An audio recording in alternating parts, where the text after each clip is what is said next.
नमस्कार दोस्तों।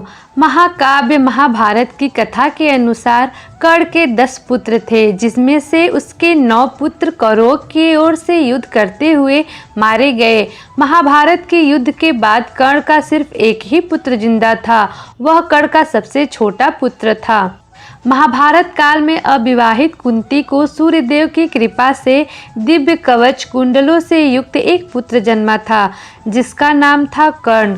कुंती ने कर्ण को त्याग दिया था। बाद में कर्ण को अधिरथ और उनकी पत्नी राधा ने पाला, इसलिए कर्ण राधे कहलाए। महाभारत ग्रंथ में कर्ण की पूरी कथा है। इसमें कर्ण के 10 पुत्रों का भी जिक्र है। आइए जानते हैं कर्ण के 10 पुत्रों का नाम। वृषसेन, चित्रसेन, सत्यसेन, सुसेन, सुदामा, शत्रुंजय, द्विपाता, वनसेन, प्रसेन और वृषकेतु। इसमें वृषकेतु कर्ण का सबसे छोटा पुत्र था।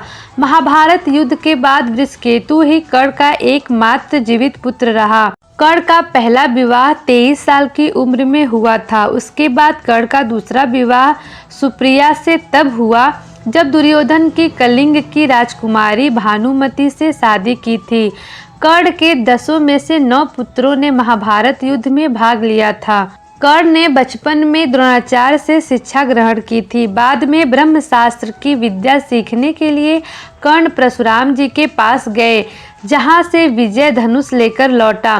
कर्ण से ही उसके सबसे छोटे पुत्र वृषकेतु ने ब्रह्मशास्त्र चलाना सीखा था। महाभारत के युद्ध में कर्ण के 4 पुत्र अर्जुन द्वारा मारे गए, जो सुदामा, वृषसेन, शत्रुंजय और द्विपाता थे।